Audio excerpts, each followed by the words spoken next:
Hello, everybody. I hope you're having a lovely morning, afternoon, evening, or night. And today I want to talk about stress, in particular work stress, but this covers other areas as well.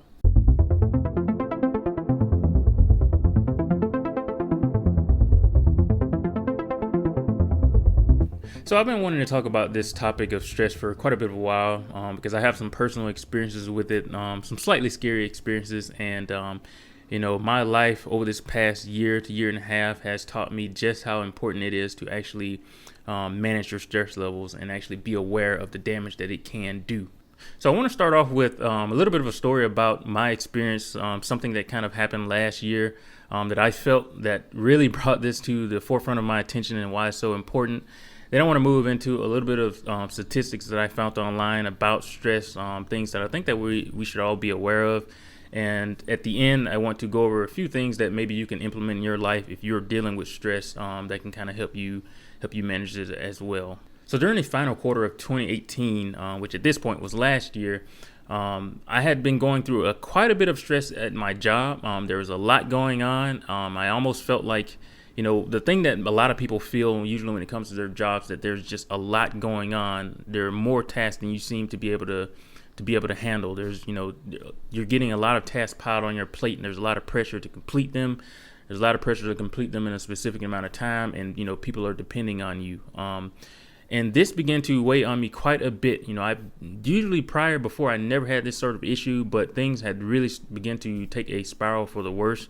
And one of the things that I really started doing in response to that, which may seem a little crazy, is I started running. I had a lot going on at the end of last year, a lot of things that I was working on, and I remember there were several nights where I was really not getting the proper amount of sleep that I probably should have. So there's this one night I think that I was wrapping a little bit of work up at home, and I was sitting on my laptop. Well, actually, I probably finished up the work at that point, and I remember I got this really tight feeling in my chest, this weird sort of pressurized feeling, something that I had never experienced at that point in time before. I had experienced other symptoms of stress, like a numbing of the temples, little odd tingly feelings on my face sometimes, usually when stress triggers were really presented. That usually could range from people calling or emails coming through. Like I said before, with a growing task list, and then everybody's expecting you to do something, or everybody needs you to do something. A classical, example of what can be going on in a typical workplace. But anyways, whatever this feeling was in my chest, I had not experienced it before, and I freaked out that night. I started to think that I was about to have a heart attack or something. But luckily that wasn't the case. I sort of sat down a little bit, did quite a bit of breathing.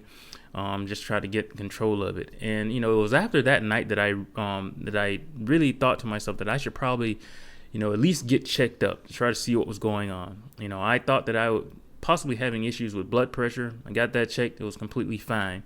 So I saw the clinic, and one of the things that they recommended for me to do was to possibly see a counselor. I think that's what they call them, a counselor or a therapist. I saw someone. I actually met them once, and my reason for doing it was more so just to kind of see what sort of recommendations they would have, and what sort of questions they would have, because I'm pretty big on behavior and managing stress myself. So I was already in the process of trying to figure out what could I do myself to sort of respond to this. But so I went along with that just to see, and I ended up meeting the guy for like one session, and it was it after that. But another thing that they did was they gave me this little bottle here of Xanax, which I think is a very low dose. I think it's 100 milligrams, or I could be wrong. I don't know. I haven't seen this bottle in quite a while, but they gave it to me that day, and I took one of those, and it's been in my backpack since. It just sitting there. Because one of the things was I quickly told myself that I did not want to rely on any sort of medication or this sort of thing. I've heard stories of people getting addicted to this sort of thing, and that's not a route that I want to go in. Usually I'm a bit stubborn when it comes to taking medication, and maybe that's a bad thing, but I usually tend to prefer to try to figure out what the core of the issue is. And in this case, with stress, I had to figure out what the core of that was and try to remediate the problem at that particular way, rather than taking some sort of medication to reduce the effects. So so I got that. Like I said, I haven't taken any of that since. I don't know why I actually keep this around, but I just have it. But so at this point in time, I began to, at the early point of this year, I began to really get deep into a lot of things that I felt that were quite beneficial for helping me manage stress. And like I said, it was that point in time which I had that particular scare that really brought it to my attention that, hey man, like this sort of thing can really wreak havoc on your life. They usually say that stress is a silent killer, and I can completely understand how, because it can cause quite a bit of damage on your body. It can, lead to, developing of cancer, heart disease. You can develop all sorts of diseases or problems from stress. And I think that that's something that people don't really think about. You're going through stressful, things in your life, your job.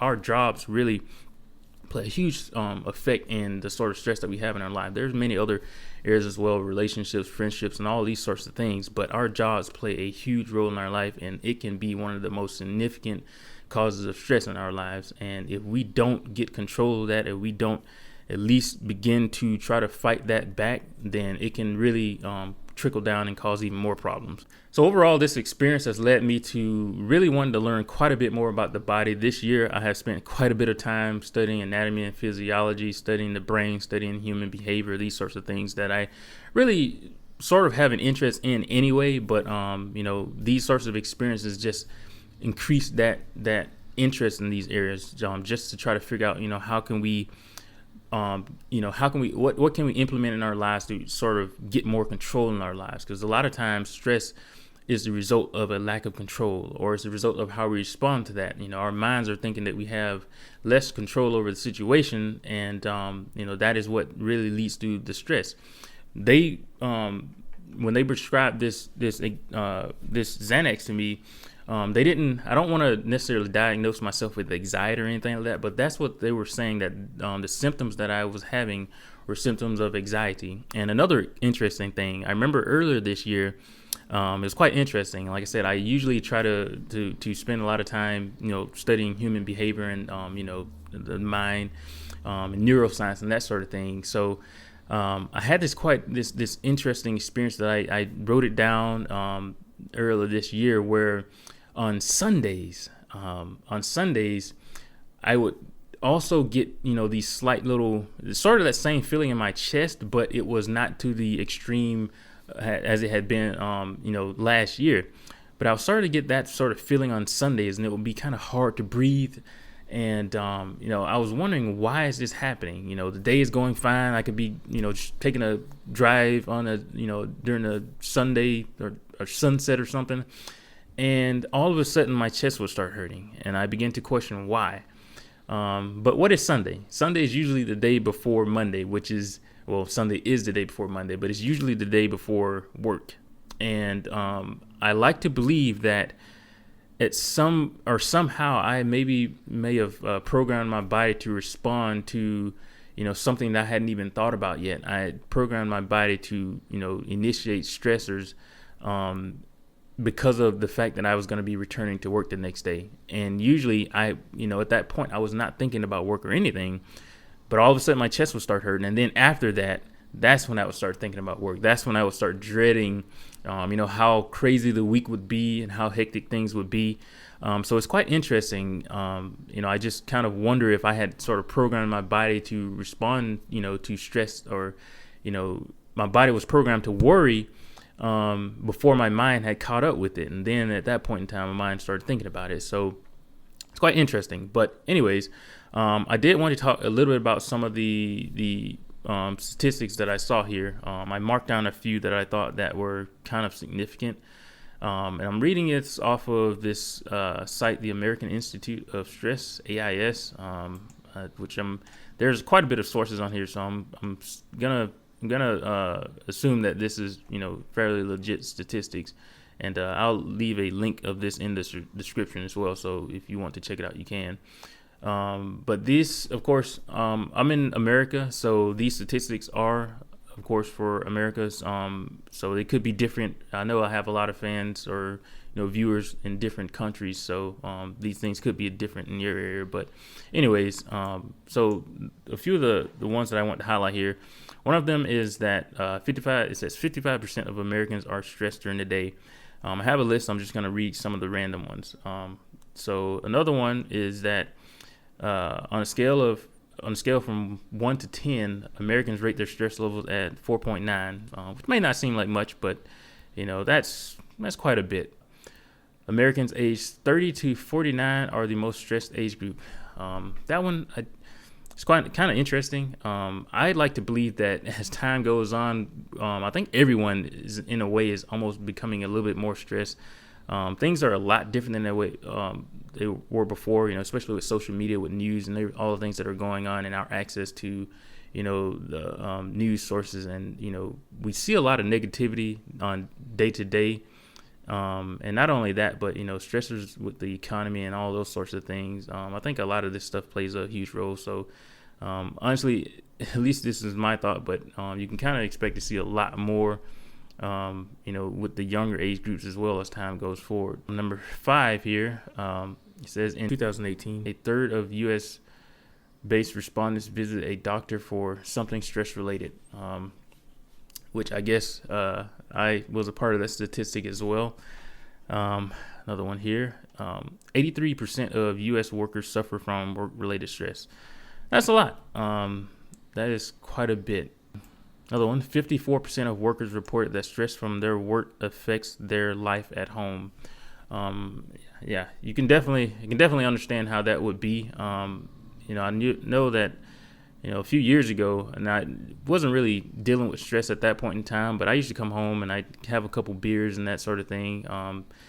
More so just to relax, but I know that's how a lot of people do respond to that sort of thing. And you can kind of imagine how that affects your life at home. If you have a family and, that becomes a problem.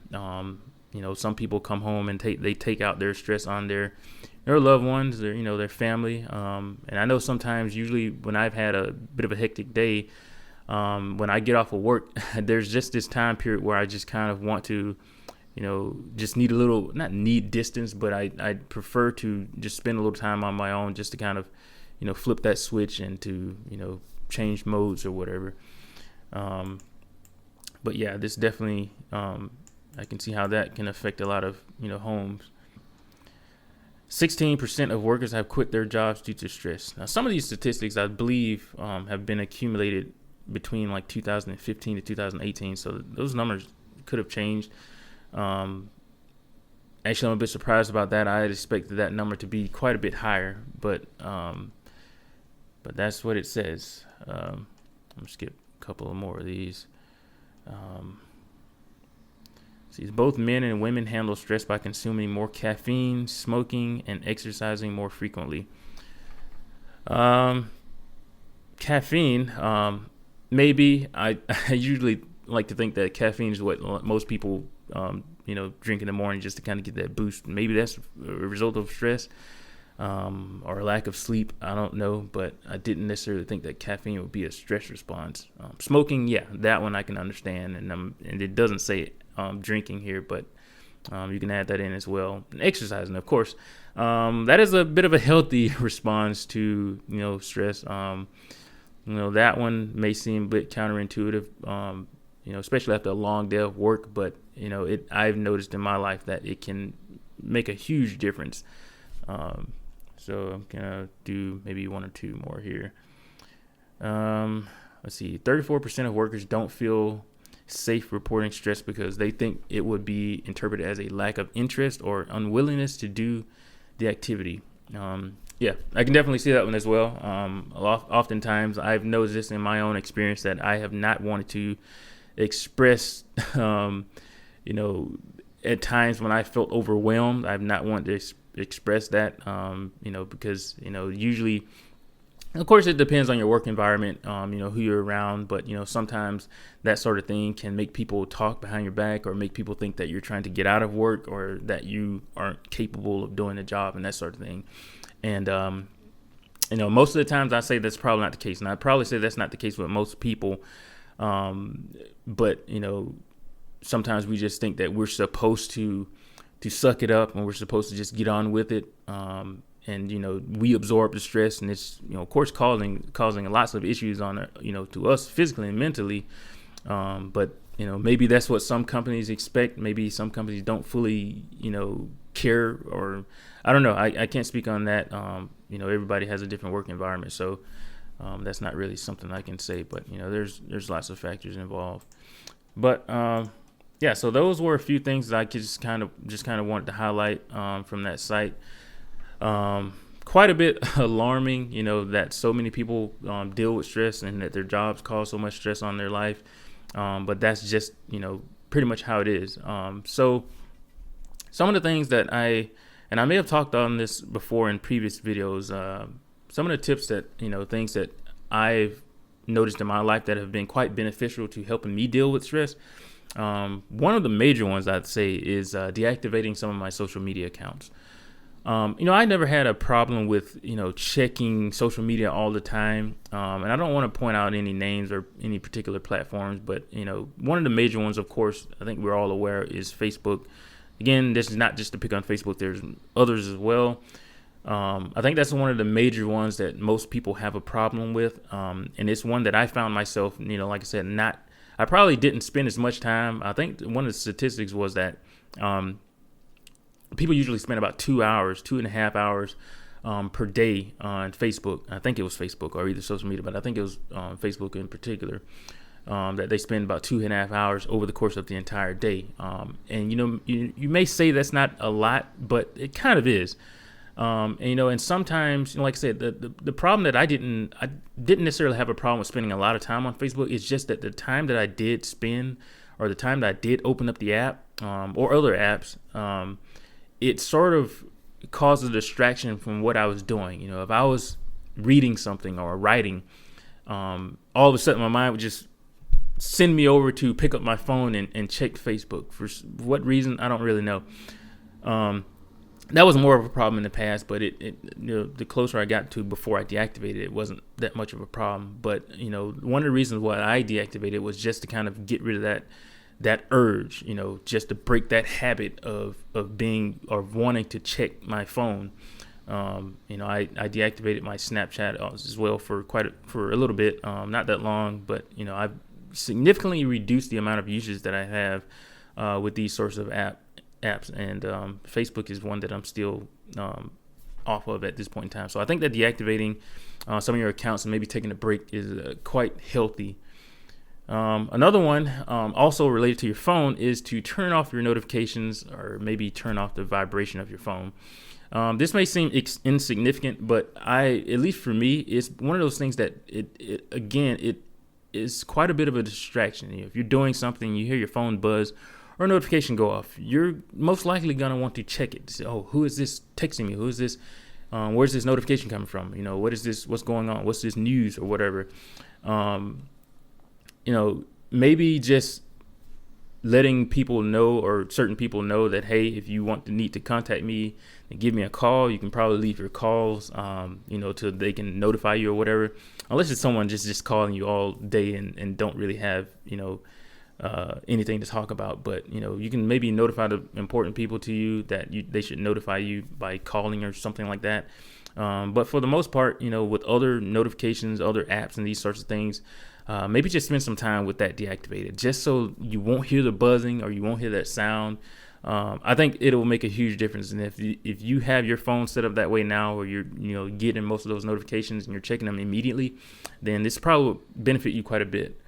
Another one is taking a break from your phone altogether. I think that if you can, and this is probably harder than the previous two, but if you can turn your phone off at times, so during those times, like if you're going out for a walk, for example, you want to be able to be in that moment. You want to be able to enjoy what's going on around you, the nature around you, maybe see the smiles on other people's faces and just soak up in that moment. Or if you're going on vacation and you're, going to some scenic area. Now, I can understand wanting to take photos and that sort of thing. But sometimes just not wanting to do that or not being inclined to do that, I think that you can find a lot of peace in that. I think that's one of the things that we find a distraction with, or you have issues with when we go out. We don't really enjoy those moments that we have, especially with family, friends, or other people, because a lot of times we may be quite absorbed into our phones. And you can see this a lot when you're walking out in public, and most people are looking down at their hand. It's probably bad for you physically, your neck, and those sorts of things as well. But if you can maybe practice that, turning it off for an hour, if you're gonna have some time, you just want to sit and have some peace, maybe just turn it off for a little bit. And the thing with that is, not only with your phone and like social media, I think that a lot of people, they feel this fear of being disconnected from the world around them, being disconnected from news. And that is, I think, one of the things that you can benefit from when you break that addiction, when you aren't worried about what's going on around you, and when you can actually tell yourself that, hey, I'm going to, I may be behind, or I may not keep up with what's going on or keep up with what someone's doing. But I'm just gonna, take some time to be away from that, and I'm gonna be okay with it. And that was a conversation that I had with myself earlier this year as well. Just getting to that point where I've told myself that, I don't want to keep up with everything, even things, sports or things that I'm really into. I can still take a little break from this. I can still not worry about it and get rid of this feeling of missing out on some piece of information or some event or some tweet or something like that. Another one is to, turn off your television or your PC and, maybe go outside for a bit. I know people probably hate to hear this, and you probably heard this a lot, or, you probably dished it around yourself, the whole go outside for a walk thing. But I think that it can be really beneficial. Last year, like I said, I did quite a bit of running last year. And that was, not only just for the stress response, but it was a way to push myself. But this year I decided to do something a little bit less not difficult, but less impactful, maybe on the joints, knees, and all those sorts of things. Not so much as that, but I wanted to do something a little bit less, more down, or I don't know how to say this, but anyways, walking and running, two different things. But I found that walking was just as beneficial.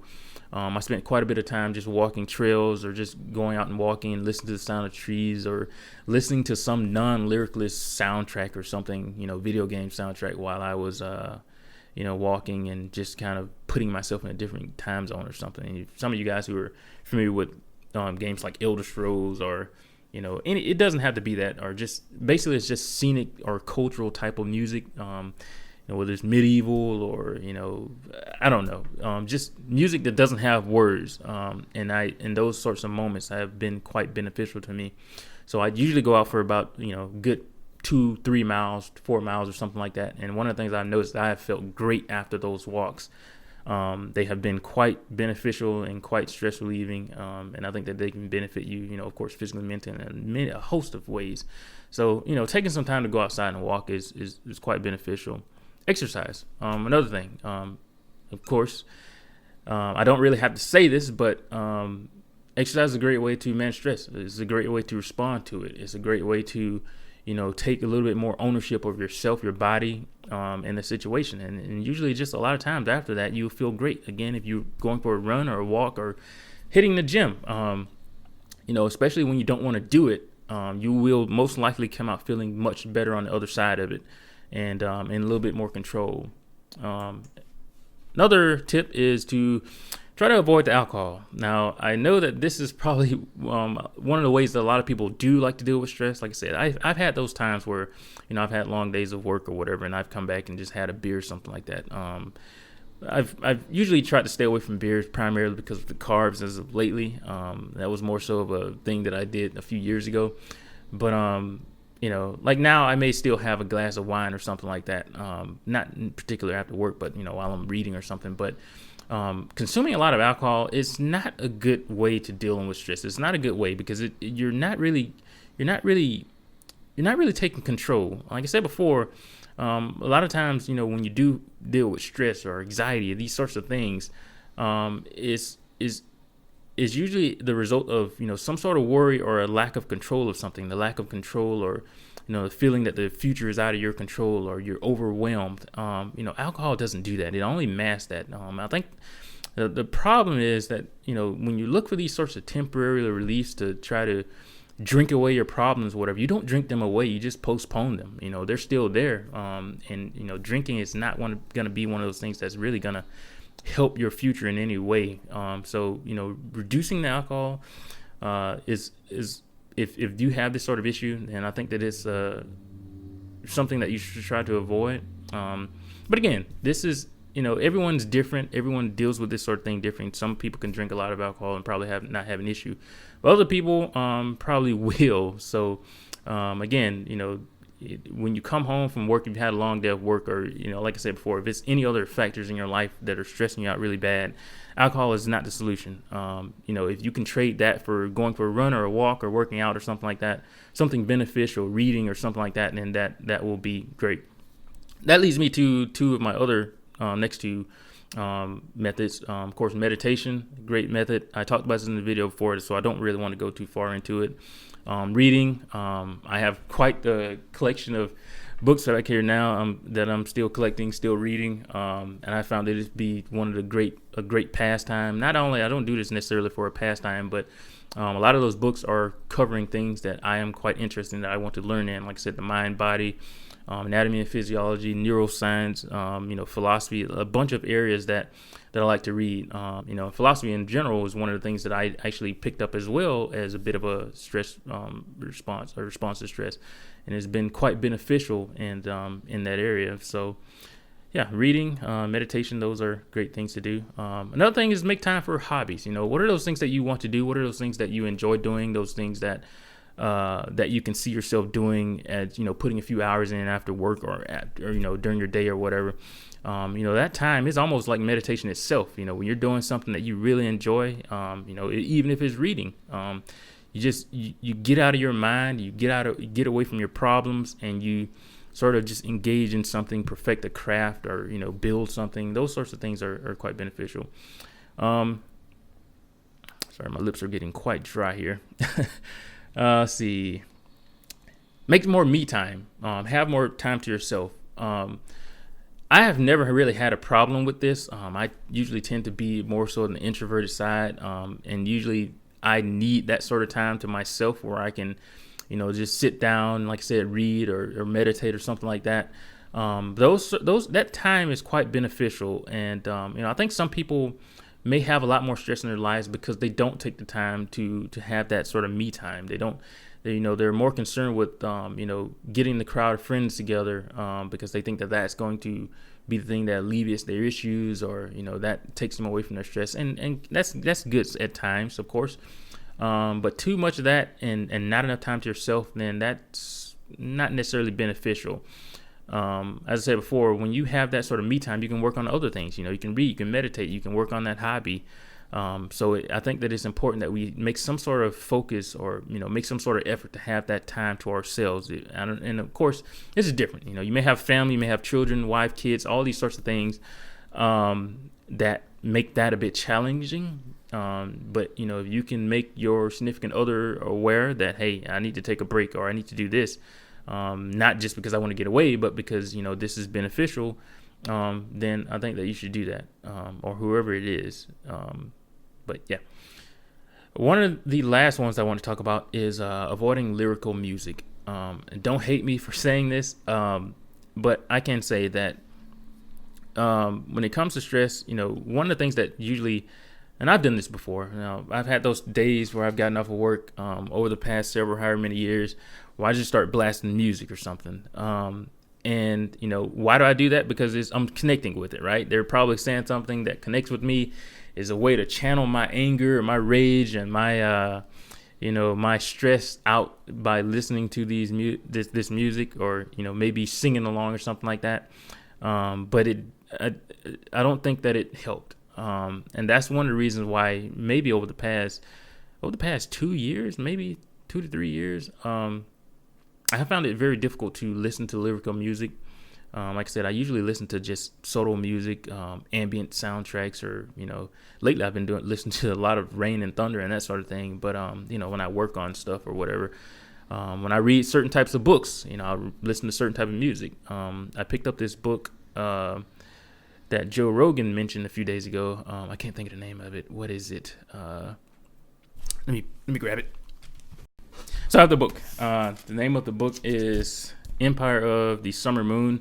I know some of you guys may listen to Joe Rogan, and I listen to him quite a bit, and I heard him mention this book on there, which has been a great read so far. But I say that just to bring up this point that, with music, when I'm reading something like this, I may just find some sort of, soundtrack or something on YouTube that, has that sort of Native American tone or, that Wild West tone to it. Maybe some Red Dead Redemption soundtracks or something like that. Those sorts of things, because they go along with what I'm doing. And, if I was blasting words in my ear, those sorts of things, it just doesn't benefit me. Probably the only time I listen to something with words is when I'm working out. And, of course, that's when I really do want to channel certain things or channel certain emotions or channel certain thoughts. What I'm listening to kind of course, enhances that, during the workout.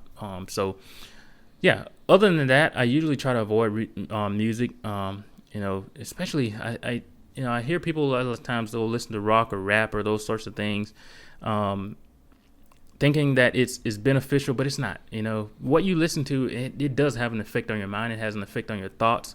And if you're listening to something that's provoking or further enhancing the anger that you may have, resulting from something that happened at your job, is not going to benefit you. You don't want to continue to fuel those sorts of things. You want to get away from those sorts of things. So yeah, just be careful of what you're listening to and when you're listening to it. And if you're going through a lot of stress, then maybe avoid that sort of thing that kind of goes along with your emotion. Maybe put on something a little bit more pleasant. Put on something, and one of the ways I like to describe it is I avoid lyrical music with words, primarily because I don't want the words to influence what I'm thinking. I don't want the words to provoke any thoughts. I usually try to go along with how I'm feeling in that moment, and or how I prefer to feel. And listening to something quite rageful is not going to be beneficial. So those are just a few things that I want to highlight that you can do, or things to do or to avoid doing, that can probably help you with stress. Like I said, I have a little section here that says things not to do. Like I said, just kind of recapping some of these: drinking, overindulging in eating and television, spending all of your time with others and none to yourself, and doing nothing at all. Doing nothing at all, you may think that that's probably some of the best, or the best way to relieve stress at times, but maybe not. When you question what you're doing when you say you're doing nothing, is that binge watching TV, or playing a lot of video games or something like that? Again, you got to ask yourself that and assess your life and assess what you're doing and your source of response to these things, and see how they're benefiting you or how they're not. But anyways, that's primarily what I want to talk about. I think this video has gone on quite long enough, so I'm gonna try to wrap it up here. Like I said, these sorts of things, stress has become quite a bit of an area that I'm quite interested in, because I want to, of course, continue to learn how, ways to sort of manage it, ways to sort of get control of, your mind, your body, and not let those external factors that come in and try to stress you out, to not let those factors, overwhelm you. And actually, I haven't uploaded a video in a while, but I've been taking this program in massage therapy, and one of the courses for that is anatomy and physiology. Now, I said that I studied this on my own, but during this course, I have learned quite a bit about the body, quite a bit about some of the issues that can result from stress, just down to the cellular level, and those things are quite fascinating. But again, the point of this video has been to just bring a little awareness to just how important it is to think about this, how important it is to think about stress, to assess your level of stress, to assess what it's doing to you, and be aware that it can cause issues. It can cause a lot of issues. A lot of people like to think that, hey, you're gonna start going gray in the hair, but yeah, there's a lot more problems that you can develop from stress than just in gray hair or losing your hair. You're doing things that can really have a significant impact on your life, and that can shorten your life. and cause all sorts of health problems. So it's important to be aware of these sorts of things. But anyways, like I said, that's all I want to talk about, guys. I hope that you have enjoyed. I am kind of set up with a different setup here. I hope these lights haven't been too intense or insane. So I'm hoping to get back into bringing some content to you. Like I said, I don't want to just bring stuff just for the sake of bringing it. This has been a topic that I have been quite enthused about talking about for quite a while. And like I said, it's going to be one that I continue to talk about because it is quite important that we are aware of it. And it's quite important that we try to manage stress in our lives. But anyways, I hope you guys have enjoyed. Until next time, I'll talk to you later.